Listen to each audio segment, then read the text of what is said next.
Draw the displacement time graph for the following cases. Second question, a car is parked at a place. So ஒரு காரை வந்து என்ன பண்ணியிருக்காங்க அப்படின்னா park பண்ணியிருக்காங்க. பார்க் பண்ணியிருக்காங்கனாலே என்ன அர்த்தம்? The car is at rest. So car வந்து எந்த ஒரு மூமெண்ட்டும் இல்லாமல் ரெஸ்ட்டில் இருக்குன்னு அர்த்தம். ஸோ இப்போ நம்ம இதுக்கு கிராஃப் வரைஞ்சோம் அப்படின்னா X axis, Y axis, X ஆக்சிஸில் டைம் எடுத்துக்குவோம், ஒய் ஆக்சிஸில் டிஸ்பிளேஸ்மெண்ட்.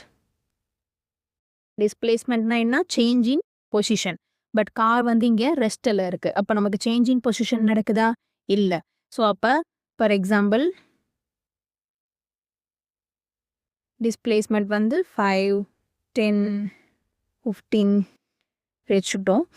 இப்போது ஃபார் 1 செகண்ட் டைம் வந்து 1 செகண்ட் செகண்ட்ஸில் எடுத்துக்கோ. டைம் வந்து 1 செகண்டுக்கு வந்து கார் வந்து என்ன இருக்குது? 5 மீட்டரில் இருக்குன்னே வச்சுக்கோ. அதுக்கப்புறம் 2 செகண்ட்லேயும் எப்போ இருக்குது? 5 மீட்டரில் தான். 3 செகண்ட்லேயும் 5 மீட்டரில் தான். 4 செகண்ட்லேயும் 5 மீட்டர் தான். பிகாஸ் கார் வந்து அதோட பொசிஷன் வந்து சேஞ்ச் ஆகவே இல்லை.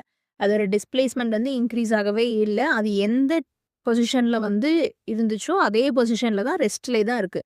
ஸோ அப்போ with respect to time there is no change in position. So அப்போ நமக்கு கிராஃப் எப்படி கிடைக்கும்? இந்த மாதிரி கிடைக்கும். ஸோ இது வந்து எப்படி இருக்குன்னா straight line parallel to x axis. So இங்கே வந்து நமக்கு ஸ்லோப் கிடைக்குமா அப்படின்னா ஸ்லோப் இல்லை. ஸோ ஸ்லோப் வந்து என்ன அப்படின்னா 0.